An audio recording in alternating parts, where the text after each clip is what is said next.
नमस्कार दोस्तों, स्वागत है आप सभी लोगों का एक बार फिर से यूनिक केमिस्ट्री के इस संकल्प बैच में, जहां हम क्लास 12 की केमिस्ट्री को बहुत ही आसान तरीके से समझ रहे हैं। और आज हम देखेंगे, हमारे पास चैप्टर चल रहा है बिलियन, और इस चैप्टर में आज हम देखने वाले हैं न्यूमेरिकल्स के बारे में। किसके न्यूमेरिकल्स? मोलरता, मोललता, मोल अंश के जो न्यूमेरिकल्स पूछे जाते हैं बोर्ड एग्जाम में बार बार, उन न्यूमेरिकल्स के बारे में आज हम चर्चा करने वाले हैं। तो इसलिए ध्यान से वीडियो समझना भाई, ध्यान से समझना किस प्रकार से क्वेश्चन पूछे जाते हैं, ठीक है। तो बाकी स्टार्ट करते हैं आज का टॉपिक। तो ध्यान समझिए, हम बात करेंगे मोलरता, मोललता, मोल अंश के न्यूमेरिकल्स के बारे में। तो इससे पहले हमने क्या क्या चर्चा कर रखी है उसके उसके बारे में बात कर लेते पहले। देखिए, हमने सांद्रताएं पढ़ रहे थे। क्या पढ़ रहे थे हम? सांद्रता, है ना। तो सांद्रता में हमने पढ़ा क्या भाई? सांद्रता क्या होती है? विलय की मात्रा को ही सांद्रता कहते हैं। इसमें सांद्रता हमने कुछ टाइप पढ़े थे इसके, जैसे हमने पढ़ी थी W/W%, V/V%, W/V%, ठीक है। इसके बाद हमने देखा मोलरता, इसके बाद देखा सर हमने मोललता, इसके बाद क्या देखा हमने? मोल अंश। इसको मोल प्रवाह के नाम से भी जाना जाता है, ठीक है। इसको किससे डिनोट करते हैं? कैपिटल एम से, इसको स्मॉल एम से, इसको काई से, है ना, ठीक है। और क्या पढ़ना है हमें इसमें? हमें जानना है इसमें अभी नॉर्मलता देखनी है भाई, नॉर्मलता पढ़नी है। और क्या पढ़नी है भाई? फॉर्मलता पढ़ना है। और क्या पढ़ना है? पीपीएम, पीपीवी, ठीक है। तो सांद्रता कितने प्रकार की है? 10 प्रकार के टोटल। इसमें से हमने 6 पढ़ ली हैं, पहला, दूसरा, तीसरा, 4, 5, 6, ये पढ़ ली हैं हमने। तीनों के न्यूमेरिकल इससे पहले जान लिए हैं। आज हम देखेंगे मोलरता, मोललता और मोल अंश के न्यूमेरिकल्स के बारे में, ठीक है। तो भाई, इन्हें समझने के लिए हमें एक टॉपिक समझना पड़ेगा मोल के बारे में। आपने अगर सुना हो 11th क्लास में पढ़ाया जाता है मोल कॉन्सेप्ट। तो अगर आप पढ़ के आ रहे हो तो बहुत अच्छी बात है, नहीं पढ़ के आ रहे हो तो और अच्छी बात है भाई, क्योंकि मैं अगर पढ़ाऊंगा तो बहुत आसान तरीके से पढ़ाऊंगा। ध्यान समझिए, ठीक है। तो हम बात कर रहे हैं इनके न्यूमेरिकल जानने के लिए हमें क्या पढ़ना पड़ेगा सर? मोल के बारे में। किसके बारे में? मोल। अच्छा, आपने फिजिक्स में पढ़ा होगा मूल राशियां और मूल मात्रक के बारे में पढ़ा है। मूल राशियां कितनी होती है सर? बताओगे कोई? कितनी होती है? 7, है ना। कितनी होती है? 7। तो मूल राशियों में एक आती है सर, कौन सी? कौन सी राशि आती है? अरे याद है, मूल राशियां याद हैं। जैसे द्रव्यमान हो गया, ताप हो गया, ऐसे ही एक मूल राशि आती है पदार्थ की मात्रा। क्या आती है? पदार्थ की मात्रा। अच्छा, उसका मात्रक क्या होता है? मोल। याद आ रहा है कुछ? मूल राशियों में एक राशि होती है पदार्थ की मात्रा, और उसका मात्रक होता है सर मोल। तो हमने वहां से मोल पढ़ा है कि क्या होता है मोल। तो मोल को अगर मुझे डिफाइन करना हो तो मैं सिंपल सा कह दूंगा, पदार्थ की मात्रा को मापना ही क्या होता है सर? मोल होता है। सिंपल सा अगर मुझे किसी को बताना है कि मोल क्या होता है, तो मोल क्या है? पदार्थ की मात्रा को मापना ही क्या है? मोल, ठीक है। तो मैं यहां लिख दूंगा सिंपल सा, पदार्थ की मात्रा को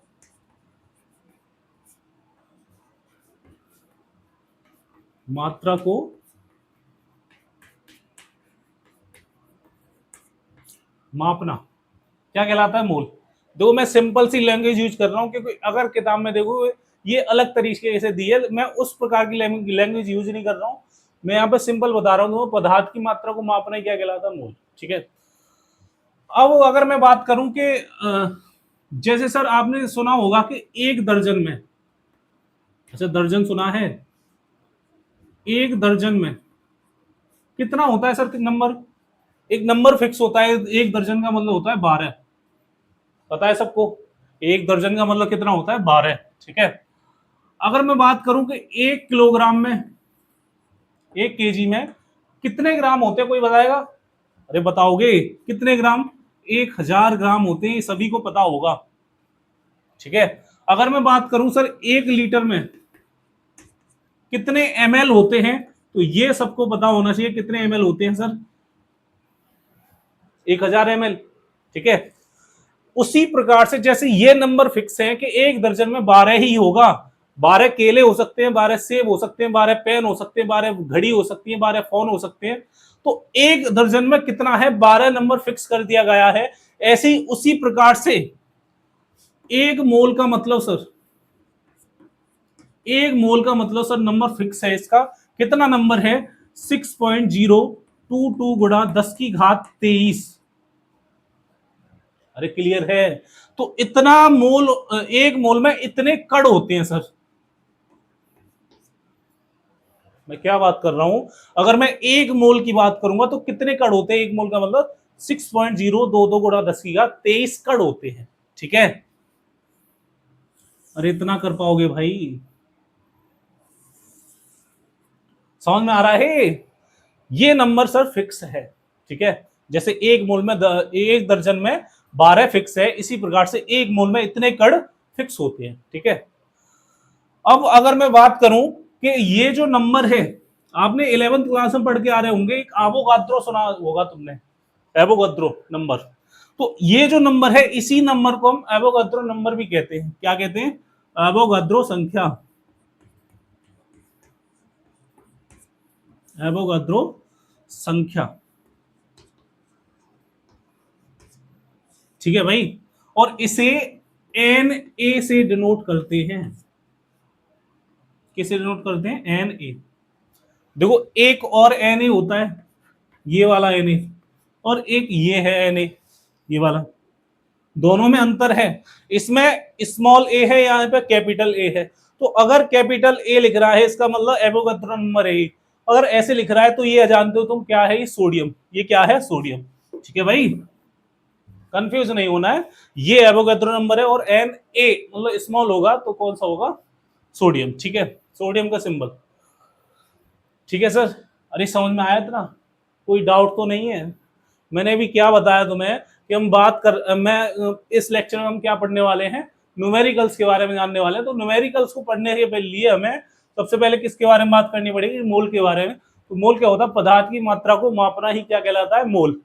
एक दर्जन में 12, 1 किलोग्राम में 10,000 मतलब 1,000 ग्राम, 1 लीटर में 1,000 ml होता है। उसी प्रकार से एक मोल में कितने कण होते हैं, 6.022 गुणा 10⁻23 कण होते हैं। ठीक है।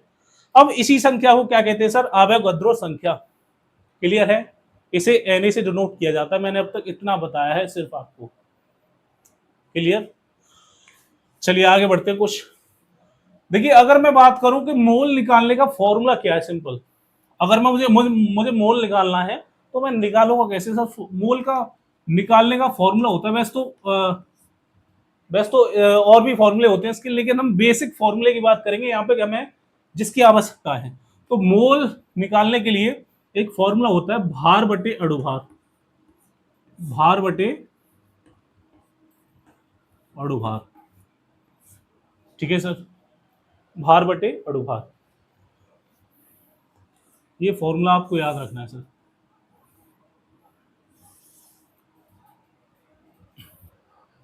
रख पाओगे भाई। अब देखिए सिंपल सी बात, ये जो अणुभार लिख रहा है भाई, क्या लिख रहा है, अणुभार। अगर मुझे अणुभार निकालना है, अणुभार निकालना आता है किसी पे, 11th क्लास में पढ़ते आ रहे होंगे भाई। अणुभार कैसे निकालते हैं, जैसे अगर मैं पूछूं कि H2O का अणुभार कितना, कोई बताएगा, अरे बताओगे। तो H2O का अणुभार होता है, मैं आपको बताऊं कितना होता है सर, 18 ग्राम प्रति मोल। 18 ग्राम प्रति मोल। अब ये आया कैसे 18 ग्राम प्रति मोल, उसकी तरफ हम जा रहे हैं। कैसे निकालते हैं समझना ध्यान से।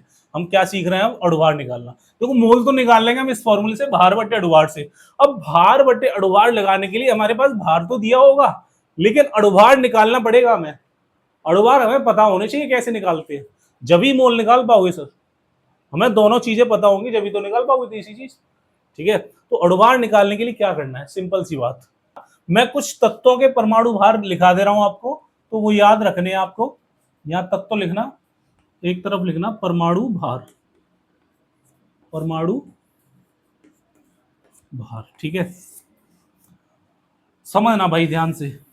जैसे मैं कुछ स्पेशल एटम की बात करूंगा, तो यहाँ पे मैं बात कर रहा हूं हाइड्रोजन की, कार्बन, नाइट्रोजन, ऑक्सीजन, सोडियम, ठीक है। सोडियम के बाद हम सल्फर के बारे में देखेंगे, क्लोरीन देखेंगे एंड लास्ट देखेंगे कैल्शियम का। इतने ही आपको याद रखने, इतने ही यूज करने हैं भाई, ठीक है। कर पाओगे इतने, समझना ध्यान से। हाइड्रोजन का हम अगर मुझे परमाणु भार याद करने हैं तो मुझे इसके नंबर याद नहीं होने चाहिए, मतलब परमाणु क्रमांक याद होने चाहिए। तो इसका परमाणु क्रमांक सर एक, ये आवाज साड़ी में कितने नंबर पे आता है? एक पे। कार्बन आता है 6 पे, ये आता है 7 पे, ये आता है 8 पे, ये आता है 11, ये आता है सर 16 पे, ये आता है 17 पे, और ये आता है 20 पे। कैल्शियम कितने में आता है? 20, ठीक है। अब इसको याद रखने के लिए, परमाणु भार याद रखने के लिए मैं एक आसान सा तरीका बता रहा हूं आपको, समझना ध्यान से। परमाणु भार जो होता है वो परमाणु क्रमांक का लगभग दूना होता है। मैंने क्या कहा?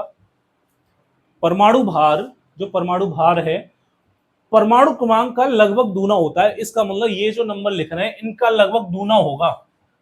जरूरी नहीं है दूना हो, हर एक किसी का दूना नहीं है, लेकिन ज्यादातर का कैसा होता है? दूना। तरीका बता रहा हूं याद करने के लिए। तो इसका याद रखना है सर, इसका दूना नहीं होता, इसका कितना होता है? एक। अब लगभग सबका कैसा होगा? दूना। 6 का दूना कितना? 12। 7 का दूना 14। 8 का दूना 16। 11 का दूना 22 होना चाहिए, लेकिन होता कितना है यहाँ पे? 23।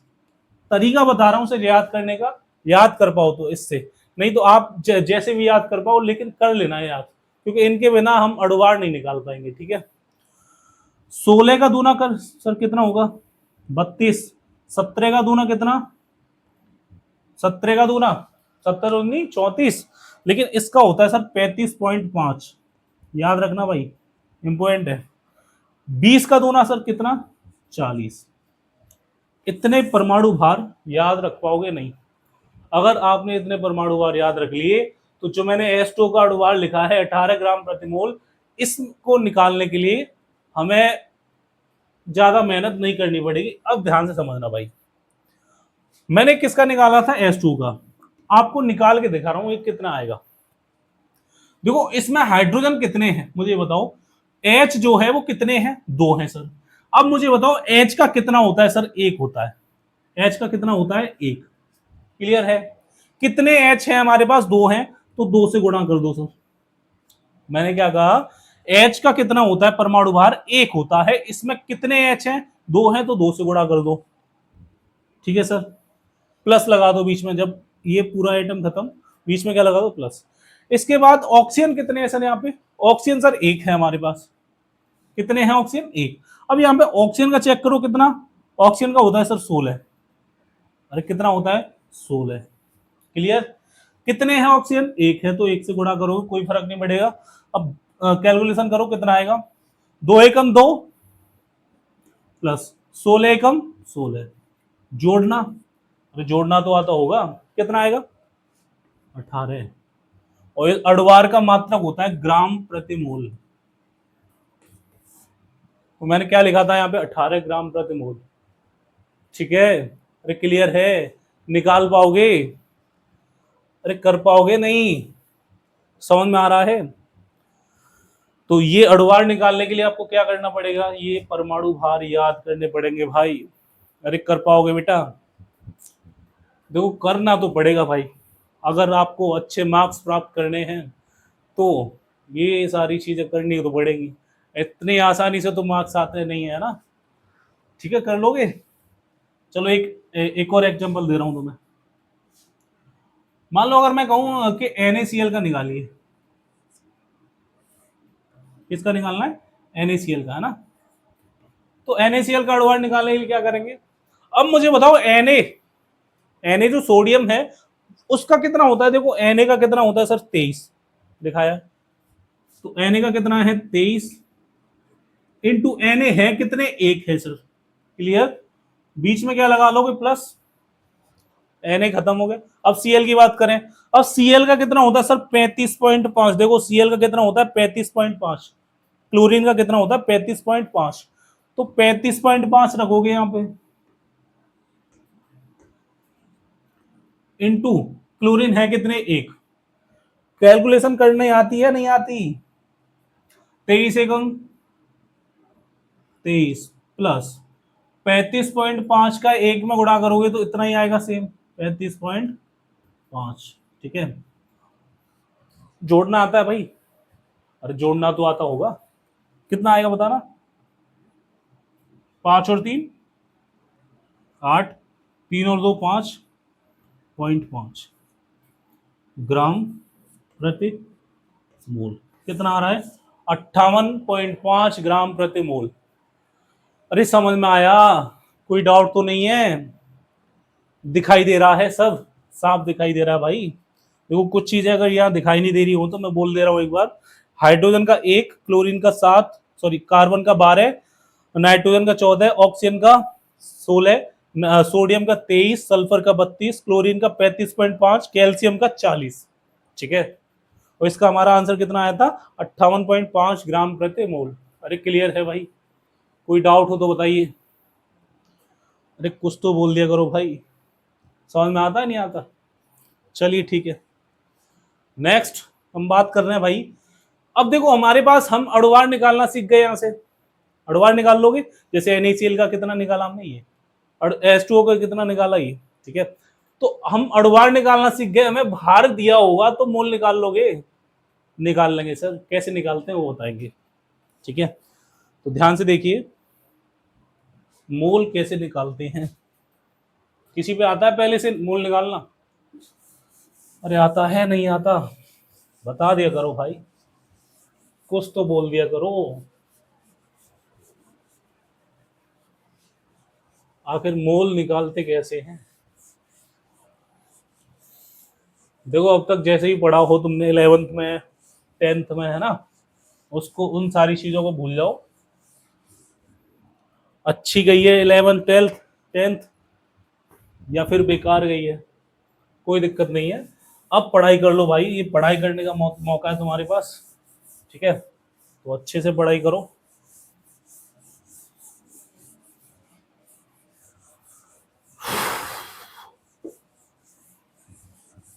चलिए देखिए, हम मोल निकालना सीख रहे हैं कुछ, एक दो क्वेश्चन की एग्जांपल के थ्रू, है ना।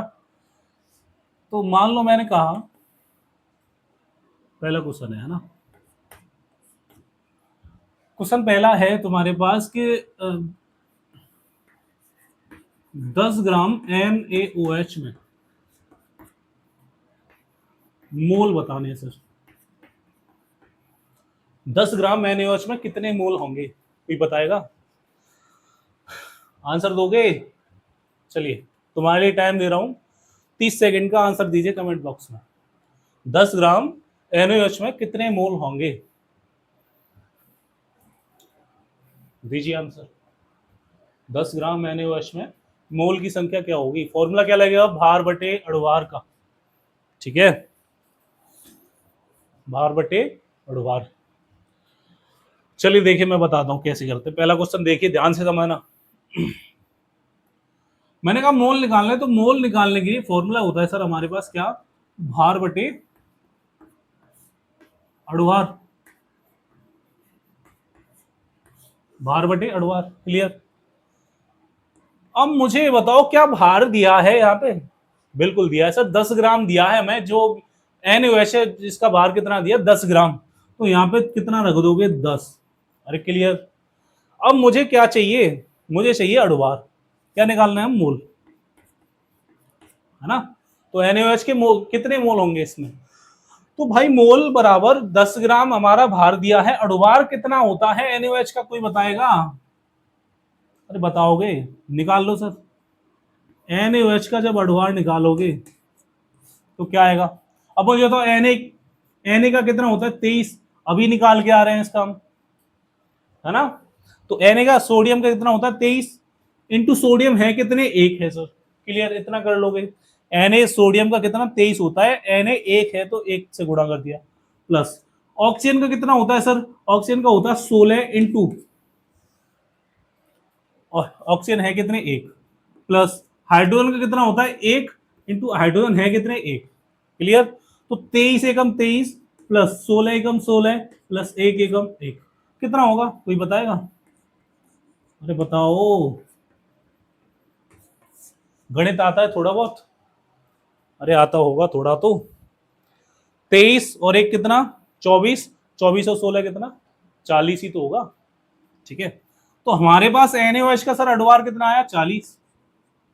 ठीक है, करो कैलकुलेशन। जीरो से जीरो काटो, 1/4। 1/4 का मतलब कितना? 0.25।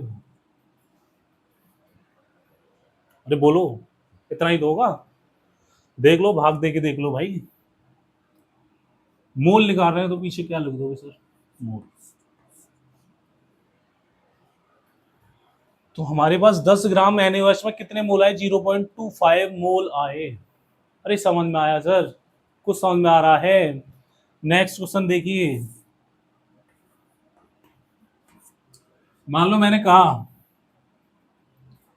कि 2.2 ग्राम CO2 में मोल बताने सर कितने होंगे?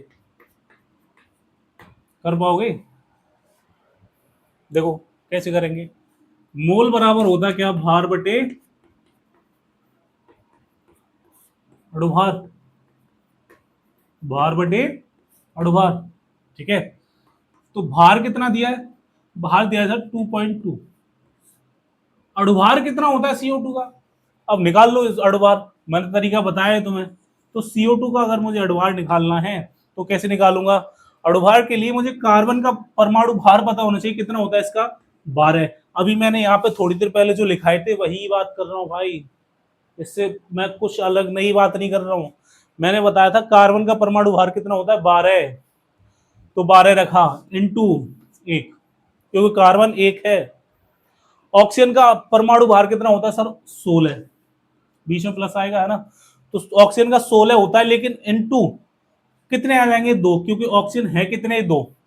तो 12 एकम 12 प्लस 16 नहीं 32। कितना होगा बताओ? 2 और 2 4, 3 और 1 4। कितना आया? 44 ग्राम प्रति मोल। ठीक है, तो भाई ये इसका अणुभार CO2 का अणुभार कितना है? देखो भार तो 2.2 था, अणुभार कितना आया? 44। ठीक है, करो कैलकुलेशन करो भाई। क्या होगा? पॉइंट हटाओ, जीरो बढ़ेगा। पॉइंट हटाए क्या बढ़ेगा? जीरो। क्लियर? 22 एकम 22, 22 दूनी 44 और यहाँ पे जीरो। ठीक है, अब भाग देना इसका। कितना आएगा भाई? 1/20 कितना आएगा बताओ? देखो 0.05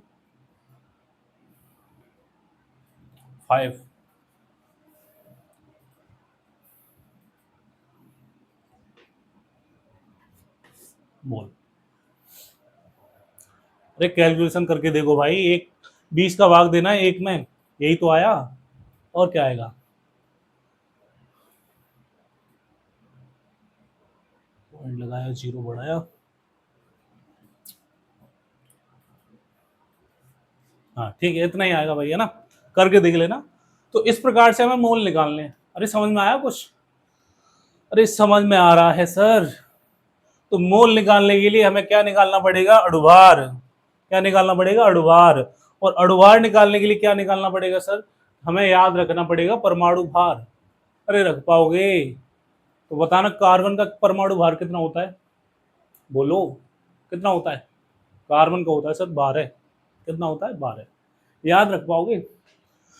ठीक है, तो आप अगर निकालना चाहते हो तो निकाल लेना भाई। नहीं निकालना चाहते हो तो मैं कुछ यहाँ पे तुम्हें अणुभार लिखवा दे रहा हूँ कुछ कंपाउंड्स के। ठीक है, तो उन्हें याद कर लेना या फिर निकाल लेना अपने आप खुद से। ठीक है, इतना कर पाओगे तो समझना। जैसे मैंने लिखा है यहाँ पे। चलो मैं नेक्स्ट पेज पे बात कर रहा हूँ, है ना?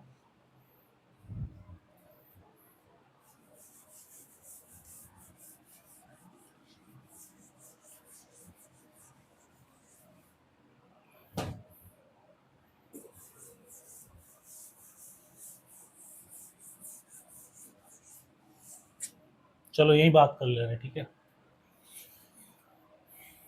तो मैं कुछ कंपाउंड लिख रहा हूँ तुम्हारे लिए ना। अ, कुछ यौगिक लिख रहा हूँ ना, इंग्लिश में कहते हैं इसे कंपाउंड, या फिर अणु भी कह सकते हैं ना। इसके बाद अणुसूत्र लिख रहा हूँ यहाँ पे, अणुसूत्र, और यहाँ पे लिख रहा हूँ सर अणुभार। देखो मैं चाहता हूं कि तुम लोग अपने आप घर पे ट्राई करके देखो ना, है ना। जैसे अगर मैं बात करूं कि CH4, ठीक है, क्या है CH4, सॉरी,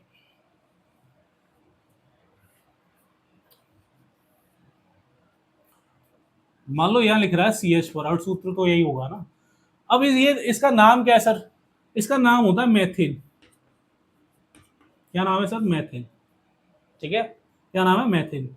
मेथिन का अणुभार निकालोगे तो कितना आएगा? निकाल के देखेगा, 16 ग्राम प्रति मोल ही आएगा ना, ग्राम प्रति मोल। सबके मात्रक यही लगेंगे ना। अगर मैं बात करूं NH3 की, NH3, इसका नाम होता है अमोनिया। क्या नाम है? अमोनिया। ठीक है, इसका आएगा सर कितना? 17 ग्राम प्रति मोल। ठीक है, निकाल के देखना भाई, मैं चाहता हूं कि तुम लोग निकाल के देखो और सीखो कैसे निकालते हैं। ठीक है, तो यूज कैसे करोगे? यहाँ पे नाइट्रोजन का परमाणु भार लगाओगे, हाइड्रोजन का परमाणु भार, सबको जोड़ देना। ठीक है, जैसे अभी पीछे बताया कैसे निकालते हैं। अगर मैं बात करूं H2O, इसका होता है सर नाम क्या है इसका? जल। इसका कितना आया सर? 18 ग्राम प्रति मोल। ठीक है, अगर मैं बात करूं, चलो यहाँ पे बात कर ले रहे हैं NaOH की, है ना। अभी निकाल के आ रहे हैं, इसका कितना आया था? 40 ग्राम प्रति मोल। नाम होता है इसका कास्टिक सोडा कहते हैं, या फिर इसको बोला जाता है, केमिकल नेम होता है इसका सोडियम हाइड्रोक्साइड। Sodium hydroxide. ठीक है भाई। इसके बाद अगर मैं बात करूं CO2, CO2 जानते हो? Carbon dioxide, carbon dioxide, oxide, है ना। कितना आया था सर हमारा? 44। देखो यहाँ पे निकाला था शायद, ये रहा, 44 ग्राम प्रति मोल। ठीक है, बाकी एक एक निकाला था हमने NaCl का। NaCl का नाम होता है नमक, साधारण नमक, या फिर केमिकल नेम बताऊं तो मैं इसका होता है सोडियम क्लोराइड। तो इसका क्या होगा सर? इसका आया था हमारा 58.5 ग्राम प्रति मोल। क्लियर? बाकी मैं तुम्हें कुछ होमवर्क दे रहा हूं निकालने के लिए, वो याद करके आना भाई, याद करके आना, और निकाल के लाने हैं तुम्हें घर से। ठीक है, मैं बात करूं, इसके बाद अगर मैं बात करूं तो तुम्हारा H2, अच्छा एक और हो गया तुम्हारा इसमें, यहाँ देखिए,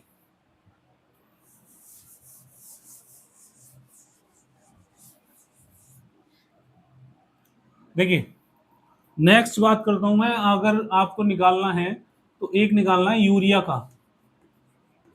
इसका फॉर्मूला बता दे रहा हूं सर, इसका फॉर्मूला होता है NH2CONH2। ठीक है, नेक्स्ट निकालना है आपको एसिटिक अम्ल का।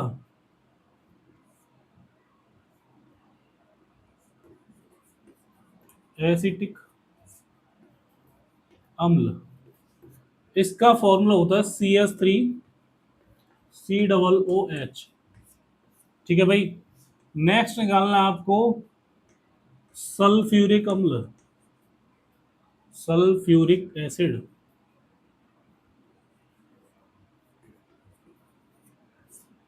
अम्ल, इसका फॉर्मूला होता है क्या? H2SO4। ठीक है भाई, और निकालोगे? चलो एक और लिख लो, ग्लूकोज, सुना है? ग्लूकोज का फॉर्मूला होता है C6 H12O6 एंड लास्ट निकालना तुम सुक्रोज का। सुक्रोज सुनिए, चीनी, इसका फॉर्मूला होता है सर क्या, C12H22O11। 1 2 3 4 और एक 5, ये तुम्हारे लिए होमवर्क है। इनके अड़वार आपको घर से निकालने हैं। मैं नेक्स्ट लेक्चर में इनके आपको अड़वार बताऊंगा कितने कितने हैं। आप आंसर मैच कीजिए, ठीक है। आपका सही आया है गलत आया, अगर कोई क्वेश्चन समझ में ना आया हो तो आप बता सकते हो भाई, ठीक है भाई।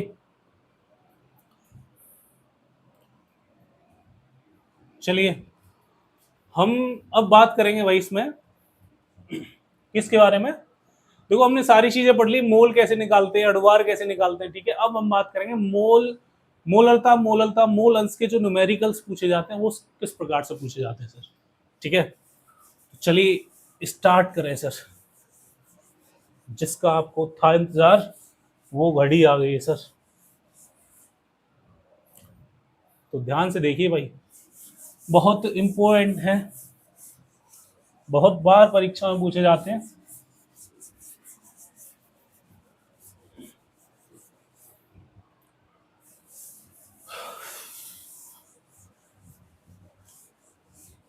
देखो एक तरह से हम कह भी सकते हैं कि आसान है, और अगर नहीं समझे ठीक से तो मुश्किल भी है भाई, है ना। तो पहला क्वेश्चन क्या कह रहा है sir, question number 1, question number 1 है 8 ग्राम NaOH 450 ml बिलियन में घुला है। कितना है, 8 ग्राम NaOH 450 ग्राम बिलियन में घुला है, बिलियन में घुला है। तो बिलियन की मोलरता ज्ञात कीजिए। तो बिलियन की क्या ज्ञात करनी है हमें, मोलरता ज्ञात करनी है सर। मोलरता क्या होगी किसकी, बिलियन की। तो इस प्रकार से क्वेश्चन पूछे जाते हैं, मोलरता, मोललता, मोलंश, है ना। तो ध्यान समझिए पहला क्वेश्चन क्या है, हमें ज्ञात क्या करनी है, मोलरता। समझना ध्यान से, बिल्कुल फोकस के साथ भाई, किसके साथ देखना आपको, बिल्कुल फोकस के साथ। अगर ये आपका हटा, अगर फोकस हटा तो क्वेश्चन साफ हो जाएगा आपकी, बिल्कुल समझ में नहीं आएगा भाई, ध्यान समझना है ना। तो सबसे पहली बात यहाँ पे हमें जो दिया है, सबसे पहले हमें जो निकालना है उसका फॉर्मूला लिखिए सर। क्या निकालना है, हमें निकालना है मोलरता। मोलरता का मतलब कैपिटल एम, कैपिटल एम का फॉर्मूला होता है विलेय के मोल, विलेय के मोल बटे, बटे क्या, बिलियन का आयतन, बिलियन का आयतन, ठीक है। सर यहां पे ml था, यहां पे क्या था, ml, है ना। बिलियन का आयतन, यहां पे वैसे या तो लीटर लिख सकते हैं या ml लिख सकते हैं। ml कब लिखेंगे मैं बताऊंगा, और लीटर कब लिखेंगे कब मैं बताऊंगा, ध्यान समझना। ये हमारे पास मेन फॉर्मूला ये होता है हमारे पास, मोलरता का मेन फॉर्मूला क्या है, विलेय के मोल बटे बिलियन का आयतन, किसमें, लीटर में। क्लियर। अब देखिए ध्यान से, हमें दिया क्या क्या है सर। सबसे पहली बात पहचानिए इसमें विलेय और बिलियन और विलायक। विलेय कौन है, मैंने कहा 8 ग्राम NaOH 450 ml बिलियन में घुला है, तो मुझे बताओ कौन घुला है, NaOH ही तो घुला है। अरे जो घुला होता है, जो घुल जाता है वो क्या होता है, विलेय। जैसे चीनी घुली है, इसका मतलब क्या है, विलेय कौन है, चीनी। नमक घुला है, इसका मतलब नमक कौन है, विलेय। अरे क्लियर है। और जो घोलता है अपने आप में वो क्या होता है, विलायक। जो घुलने के लायक होता है वो क्या होता है, विलायक। लेकिन यहाँ पे घुल किस में रहा है, बिलियन में। सिंपल सा यहाँ पे कह दिया बिलियन में घुल रहा है। तो मुझे बताओ NaOH जो है वो क्या है, विलेय। तो विलेय कितना है सर, अरे बिले पहचान ना आ रहा है, जो गुलाह है वही क्या है, बिले। तो बिले कितना है सर? अच्छा सिंपल सा एक और तरीके से देख लो, किसकी मात्रा कम है, 8 ग्राम कम है या 450 ml कम है? अरे यही तो कम है, तो जिसकी मात्रा कम होती है वही तो विलेय है, तो विलेय है। ठीक है, तो विलेय कितना है सर? अब मुझे बताओ विलेय का भार है या आयतन है? यहाँ पर ग्राम लिख रहा है, इसका मतलब भार है आयतन है? भार है सर, ये सारी चीजें मैं पहले बता चुका हूं। विलेय का भार कितना है? 8 ग्राम है। क्लियर? दूसरी बात, यहां ml लिख रहा है, ml का मतलब आयतन है, किसका आयतन है? बिलियन का आयतन है। तो बिलियन का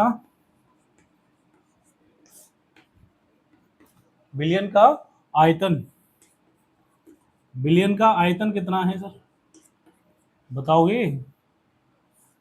अरे बताओ भाई कितना है? 450 ml। ठीक है, तो हमें मिलियन की मोलरता ज्ञात करनी है, सिंपल सा ये पूछा है ना। अब मुझे बताओ क्या चाहिए, क्या दिया है और क्या नहीं दिया है। क्या बिले के मोल दिए हैं? नहीं दिए सर। क्या बिलियन का आयतन दिया है? आयतन दिया है, लेकिन किस में दिया है? एमएल में। लेकिन हमें यहाँ पे किस में पता है? लीटर में। तो भाई क्या एमएल में चेंज कर सकते हो? कर लो सर, सिंपल है। अगर यहाँ पे मुझे एमएल चेंज करना है तो यहाँ पे मैं इंटू 1000 कर दूंगा, मैंने ये सारी चीजें पहले बता चुका हूँ फॉर्मूले में। ठीक है, अगर मुझे यहाँ पे एमएल में दिया है तो एमएल में यहाँ पे रखो, इंटू क्या करना है? इंटू 1000। अगर लीटर में दिया होता तो इंटू 1000 हटा देते, सिंपल। क्लियर? तो हमारे पास ये फॉर्मूला लगने वाला है। दूसरी बात, क्या बिले का क्या बिले के मोल दिए हैं? मोल नहीं दिए, हम क्या निकाल सकते हैं बिले के मोल? अच्छा बिले था कौन? NaOH, है ना। तो भाई सिंपल सा करना क्या है, अब हमारे पास जो बिले के मोल निकालने हैं, क्या निकालने हैं? बिले के मोल। तो बिले है कौन? NaOH। कितना है? 8 ग्राम। तो अगर मैं क्वेश्चन यहां से बनाऊं छोटा सा कि 8 ग्राम क्या है? NaOH मैं कितने मोल, मैं कितने मोल, है ना। तो मुझे नहीं लग रहा कि ये क्वेश्चन आपसे नहीं होगा, क्योंकि इस प्रकार से क्वेश्चन मैं अभी जस्ट पहले करा के आ रहा हूं कि मोल कैसे निकालते हैं। तो मोल का फॉर्मूला क्या सर? भार बटे अड़ुवार। भार कितना दिया है? 8 ग्राम। अड़ुवार, अड़ुवार NaOH का कितना अभी निकाल के आए थे? कितना? 40। अरे निकाल के आए थे कितना? 40। तो 8×5 = 40, 1/5, 1/5 कितना आएगा? कोई बताएगा आंसर? 0.2। क्या? मोल। ये क्या निकल गया है? मोल निकल गया है। किसके मोल आए हैं? बिले के मोल। NaOH क्या है? बिले ही तो है। NaOH क्या है? बिले। तो बिले के मोल कितने आए सर? 0.2 मोल। तो इस फॉर्मूले डायरेक्ट रख सकते हैं यहाँ पे आप तुम लोग। तो बड़ी एम मतलब मोलरता बराबर बिले के मोल कितने आए अभी निकाले हैं? कितने? 0.2 अपॉन बिलियन का आयतन कितना है सर? बिलियन का आयतन है सर कितना? 450 ml, 450 ml इंटू 1000। देखो सिंपल। ठीक है भाई, कर पाओगे? अरे बोलो, करो। पॉइंट हटाओ, जीरो बढ़ाओ, 2 जीरो से 2 जीरो कट गई। ठीक है, ऊपर कितना बचा सर? 2 × 10 मतलब 20 बटे कितना? 45। 5 से काट दो से, 5×4 = 20, 9×5 = 45। ठीक है, भाग देना कितना आएगा? ना जाने का जीरो लगा दोगे, पॉइंट लगाओगे, जीरो बढ़ाया यहाँ पे, है ना। 9×4 = 36, 4 बचा, फिर जीरो आया, 9×4 = 36, तो कुछ इस प्रकार से आएगा, है ना। ठीक है भाई, तो 0.44 क्या लगा देंगे? इसका मात्रक क्या होता है मोलरता का? मोल प्रति लीटर। उम्मीद करता हूँ कुछ समझ में आया होगा भाई। अरे आसान है या नहीं ये बताओ, कुछ समझ में आ रहा है? आना तो चाहिए भाई, इससे सिंपल वे में और कोई नहीं समझाएगा, तो मैं गारंटी दे रहा हूँ इस बात की। ठीक है, देखो मैंने कहा जो निकालना है उसे रखो, उसका फॉर्मूला रखो पहले, फिर उसमें चेक करो क्या दिया है और क्या नहीं दिया है इसमें, है ना। तो हमें बिले का भार दिया था लेकिन बिले का मोल नहीं दिया, हमें बिले के मोल चाहिए। तो बिले के मोल निकालने के लिए मैंने कहा 8 ग्राम NaOH है हमारे पास, 8 ग्राम NaOH है, तो इसमें मोल कितने होंगे सर, इतने मोल थे, तो मोल आए 0.2। आयतन कितना दिया है 450 ml, यहाँ पे कितना था इंटू 1000, है ना, पॉइंट हटा के क्या करा, जीरो बढ़ाया, बाकी कैलकुलेशन की और कुछ नहीं किया इसमें। इतने आसान क्वेश्चन पूछे जाते हैं, ये क्वेश्चन 2 से 3 नंबर में पूछा जाएगा तुम्हारा, कर पाओगे, ठीक है ना। चलिए नेक्स्ट क्वेश्चन देखिए, नेक्स्ट क्वेश्चन क्या है, अरे समझ में तो आ रहा है।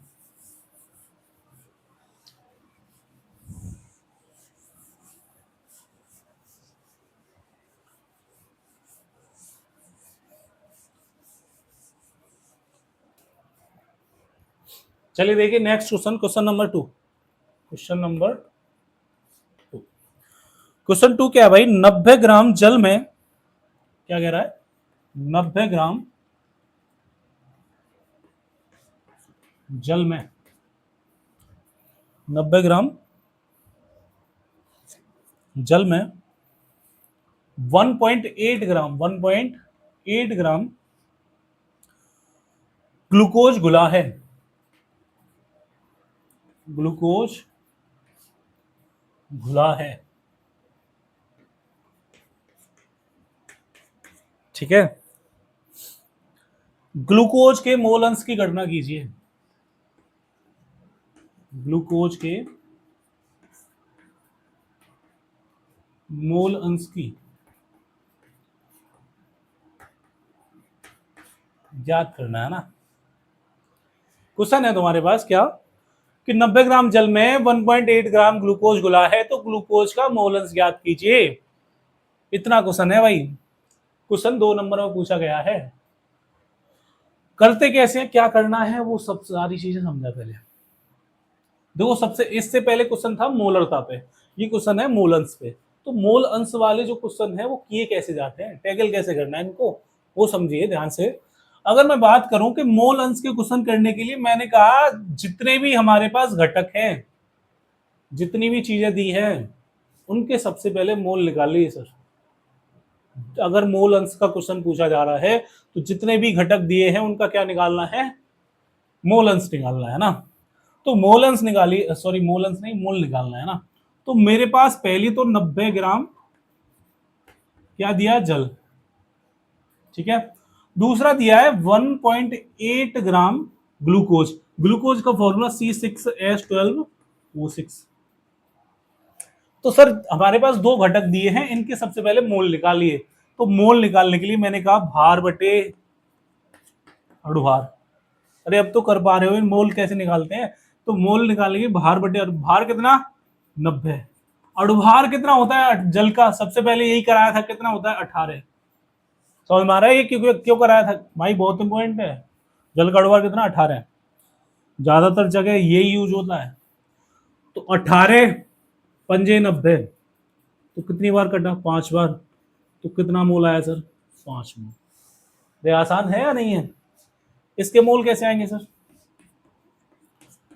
मोल, भार कितना 1.8, ठीक है। अणुभार कितना, ग्लूकोज का अणुभार अगर तुम निकाल के लाओगे, मैंने होमवर्क दिया था, इसमें अगर निकालोगे तो इसका आएगा 180, कितना आएगा 180, निकाल के देखना भैया ना, निकाल के देखना इसके परमाणु वाल जोड़ के, है ना।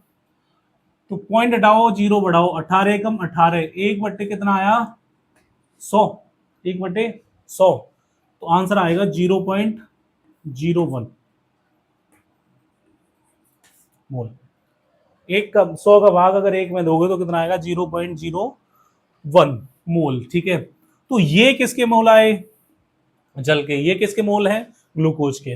अब हमसे कह रहा है कि ग्लूकोज का मोल अंश ज्ञात कीजिए, सर ये तो मोल आए हैं, अब हमें ज्ञात क्या करना है, ग्लूकोज का मोल अंश। तो इस प्रकार का साइन, ये किसका साइन है, मोल अंश का। अगर मैंने यहां पे लिखा ग्लूकोज,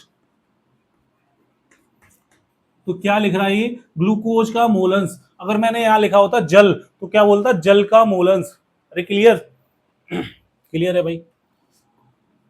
मैंने कहा जिसका मोल अंश निकालना है हम अब तक फॉर्मूले कैसे पढ़ते आ रहे हैं, इसका फॉर्मूला क्या पढ़ा था, जिसका मोल अंश निकालना है उसके मोल ऊपर आएंगे, बाकी जितने भी घटक है उन सबके जोड़ के नीचे, बताया था ये सारी चीजें।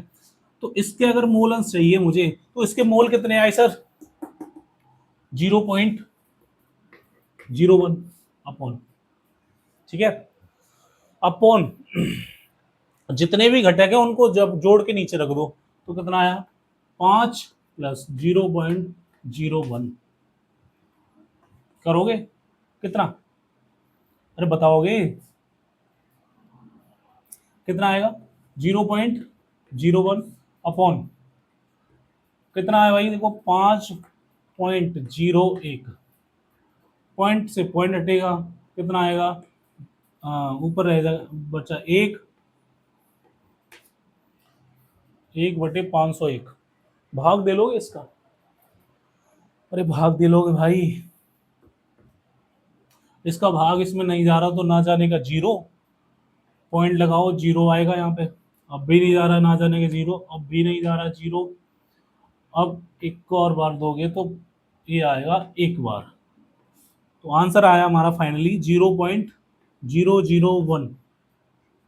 ओ भाई इसका कोई मात्रक नहीं होता है, किसका नहीं होता मात्रक, मोल अंश का कोई मात्रक नहीं होता है, तो यहाँ पे कोई मात्रक नहीं लगेगा, ठीक है। तो ये किसके मोल आए सर, ग्लूकोज के मोल अंश आए, मोल नहीं मोल अंश आए, ठीक है, किसके मोल अंश है, ग्लूकोज के मोल अंश। क्लियर, कोई डाउट हो तो बताइए, समझ में आ रहा है, इस प्रकार से आपके क्वेश्चन पूछे जाते हैं।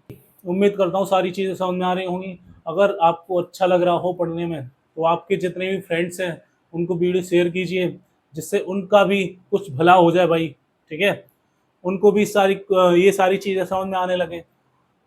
ठीक है भाई, धन्यवाद, बहुत बहुत शुक्रिया।